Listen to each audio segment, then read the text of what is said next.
सोचिए, सदियों से हम इंसान दो सबसे बुनियादी सवालों से जूझते आए हैं। हम कहाँ हैं और हम कहाँ जा रहे हैं। दिशा खोजने की ये जो जरूरत है ना, वो हमारे वजूद के लिए बहुत जरूरी है। और पता है, ये सवाल सिर्फ बड़े बड़े नाविकों या खोजकर्ताओं के लिए नहीं था। ये तो हम सबका सवाल है।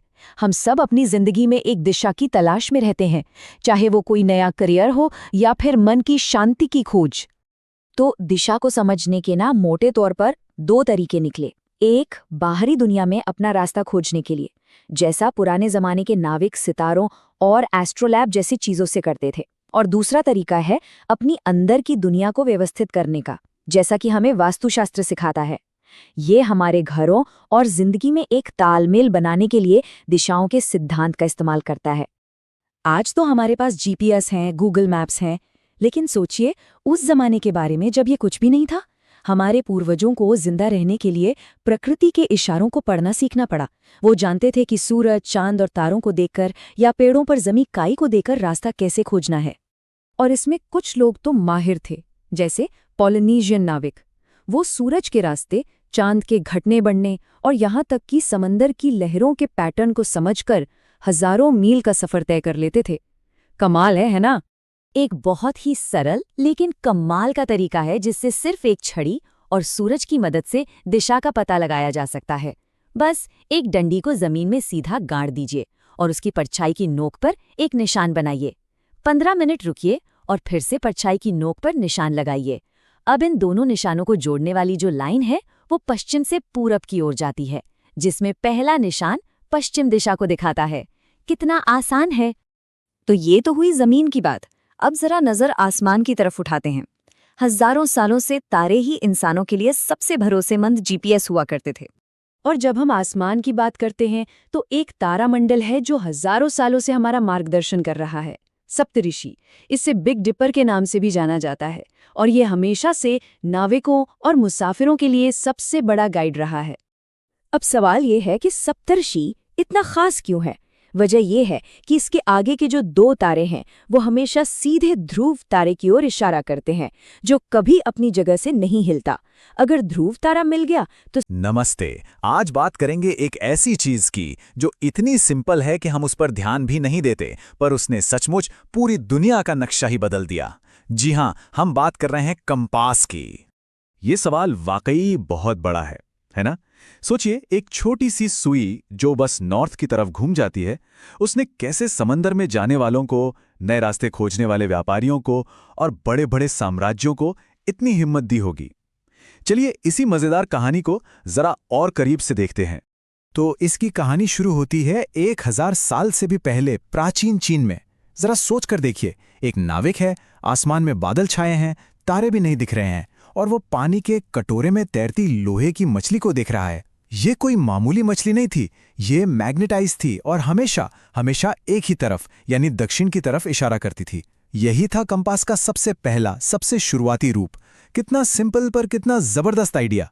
तो ठीक है, अब थोड़ा और गहराई में चलते हैं। आखिर ये जादुई पत्थर था क्या और ये आया कहां से? इसकी पूरी कहानी एक खास पत्थर से शुरू होती है। इस पूरे आविष्कार के दिल में है लोडस्टोन। ये कह सकते हैं नेचर का अपना मैग्नेट है। पर सबसे मजेदार बात पता है क्या है?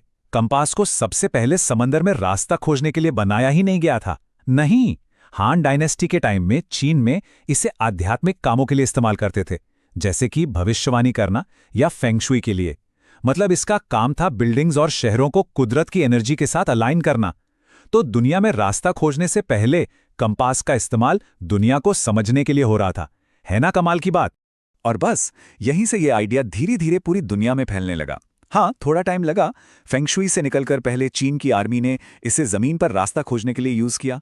फिर करीब 1117 एडी में जाकर इसे पहली बार समंदर के सफर के लिए अपनाया गया। फिर अगले कुछ सौ सालों में ये नॉलेज सिल्क रोड और समुद्री रास्तों से होते हुए पहले मुस्लिम दुनिया तक और फिर यूरोप पहुंची। और जब ये यूरोप पहुंचा ना, तो इसने कोलंबस और वास्को डी गामा जैसे एक्सप्लोरर्स के लिए मानो दुनिया के दरवाजे ही खोल दिए। सोचिए, इसी एक छोटे से टूल ने ग्लोबल ट्रेड, एम्पायर्स और हिस्ट्री का पूरा कोर्स ही हमेशा के लिए बदल दिया। तो सवाल यह है कि ये काम कैसे करता है? मतलब भविष्यवाणी से लेकर असल में रास्ता खोजने तक का सफर। इसके लिए इसके पीछे की साइंस को समझना तो जरूरी था। चलिए जरा देखते हैं कि आखिर कंपास की सुई हमेशा एक ही तरफ क्यों घूमती है। यहाँ एक बहुत जरूरी बात समझनी होगी। असल में ना नॉर्थ एक नहीं दो होते हैं। एक है ट्रू नॉर्थ, यानी हमारी धरती का ज्योग्राफिक नॉर्थ पोल, जो ग्लोब पर सबसे ऊपर का फिक्स्ड पॉइंट है। और दूसरा है मैग्नेटिक नॉर्थ। ये वो पॉइंट है जहां धरती का मैग्नेटिक फील्ड सबसे स्ट्रांग है और ये अपनी जगह बदलता रहता है। कंपास की सुई हमेशा मैग्नेटिक नॉर्थ की तरफ इशारा करती है, ट्रू नॉर्थ की तरफ नहीं। और इन दोनों के बीच का जो फर्क है ना, वही सेलर्स के लिए सबसे बड़ी मुश्किलों में से एक था। अब देखिए, कंपास की रीडिंग में गड़बड़ पैदा करने वाली दो मेन वजह होती हैं। पहला तो है वेरिएशन। ये वही ट्रू नॉर्थ और मैग्नेटिक नॉर्थ के बीच का फर्क है जो दुनिया में आप कहाँ हैं इस हिसाब से बदलता रहता है। और दूसरा है डेविएशन। ये होता है आसपास की मैग्नेटिक चीजों की वजह से। जैसे मान लीजिए एक लोहे के जहाज पर जहाज की अपनी मेटल बॉडी ही कंपास की सुई को भटका सकती है, जिससे बहुत बड़ी गलतियां हो सकती हैं। तो जब ये सारी साइंस समझ आ गई, तब कंपास एक बहुत पावरफुल टूल बन गया। पर सवाल यह है कि इसे सही तरीके से इस्तेमाल कैसे करें। चलिए मैप के साथ इसे इस्तेमाल करने के कुछ बेसिक स्टेप्स पर नजर डालते हैं। सबसे पहला स्टेप है अपने मैप को सेट करना, मतलब उसे आसपास की असल दुनिया के साथ अलाइन करना। ये बहुत ही सिंपल है। बस मैप को फ्लैट रखिए, उस पर कंपास रखिए और फिर मैप और कंपास दोनों को एक साथ तब तक घुमाइए जब तक कंपास की सुई मैप के नॉर्थ के साथ सीधी लाइन में ना आ जाए। बस अब मैप पर जो दिख रहा है वो असल दुनिया से मैच कर रहा है। अगला स्टेप है बेरिंग लेना। इसका सीधा सा मतलब है अपनी मंजिल की डायरेक्शन को डिग्री में नापना। आप कंपास का किनारा अपनी जगह से मंजिल तक की लाइन पर रखते हैं, डायल घुमाते हैं और एक नंबर पढ़ लेते हैं। फिर कंपास को हाथ में लेकर खुद तब तक घूमते हैं जब तक सुई सही जगह ना आ जाए और बूम, अब आपको पता है कि किस तरफ चलना है। यह स्किल सदियों से एक्सप्लोरर्स और हाइकर्स के लिए जिंदगी बचाने जैसा रहा है। लेकिन रुकिए, कहानी यहां खत्म नहीं होती। जैसे जैसे टेक्नोलॉजी आगे बढ़ी, कंपास भी बदला और ज्यादा बेहतर हुआ, खासकर उन प्रॉब्लम्स को सॉल्व करने के लिए जो पुराने मैग्नेटिक कंपास में थी। 20वीं सदी की शुरुआत में एंट्री हुई जायरो कंपास की, और ये एक बिल्कुल ही अलग चीज थी। ये धरती के मैग्नेटिक फील्ड पे डिपेंड ही नहीं करता था। ये बिजली से चलता था और इसके अंदर एक बहुत तेज घूमने वाला पहिया होता था जिसे जाइरोस्कोप कहते हैं। ये जाइरोस्कोप धरती के घूमने की स्पीड का इस्तेमाल करके हमेशा ट्रू नॉर्थ की तरफ इशारा करता था। और इसका सबसे बड़ा फायदा, ये मैग्नेटिक नॉर्थ के बजाय सीधा ज्योग्राफिक नॉर्थ पोल बताता था और शिप की मेटल बॉडी का इस पर कोई असर नहीं होता था। और इसी ने उस डेविएशन वाली प्रॉब्लम को जड़ से खत्म कर दिया जिसकी हमने पहले बात की थी। सोचिए ना, बड़े बड़े स्टील के वॉरशिप्स और कार्गो शिप्स के लिए तो मैग्नेटिक कंपास लगभग बेकार ही थे। जायरो कंपास ने तो गेम ही चेंज कर दिया। इसने मॉडर्न नेवी और ग्लोबल शिपिंग को वो एक्यूरेसी और भरोसा दिया जिसके दम पर आज हम दुनिया के किसी भी कोने में सामान भेज सकते हैं, फिर चाहे शिप पर कितना भी लोहा क्यों न लदा हो। तो क्या मॉडर्न टेक्नोलॉजी ने पुराने मैग्नेटिक कंपास को बेकार कर दिया है? बिल्कुल भी नहीं। सच तो यह है कि ये आज हमारी जिंदगी का पहले से भी बड़ा हिस्सा है, बस एक नए अंदाज में। जब भी हम अपने फोन पर मैप्स ऐप खोलते हैं ना, तो हम एक बहुत ही एडवांस्ड कंपास इस्तेमाल कर रहे होते हैं। हमारा फोन सिर्फ एक मैग्नेटिक सेंसर यानी मैग्नेटोमीटर का ही इस्तेमाल नहीं करता, बल्कि वो सही डायरेक्शन बताने के लिए एक्सेलेरोमीटर, जाइरोस्कोप और जीपीएस, इन सब का डेटा एक साथ मिलाता है। उस सिंपल से लोडस्टोन से आज तक का सफर वाकई बहुत लंबा रहा है।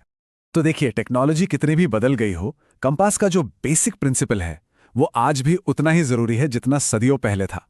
और इसका सबसे बड़ा सबूत, आज के दुनिया में जहां हम जीपीएस और सैटेलाइट्स पर इतने निर्भर हैं, दुनिया की सारी सेनाएं आज भी अपने सैनिकों को एक सिंपल मैग्नेटिक कंपास इस्तेमाल करना सिखाती हैं और उस पर भरोसा करती हैं।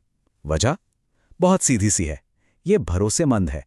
इसे हैक नहीं किया जा सकता, ये जाम नहीं हो सकता, इसकी बैटरी कभी खत्म नहीं होती, ये बस काम करता है। और ये बात हमें एक आखिरी सवाल पर लाके छोड़ देती है। आज की इस कॉम्प्लेक्स डिजिटल दुनिया में एक ऐसे टूल की क्या कीमत है जो बस एक सिंपल, न बदलने वाले सच की तरफ इशारा करता है? शायद इसकी असली कीमत इसकी सादगी में ही है। ये हमें हमेशा याद दिलाता है कि कभी-कभी सबसे बेसिक चीजें ही सबसे पावरफुल होती हैं। Like, subscribe, and share the channel.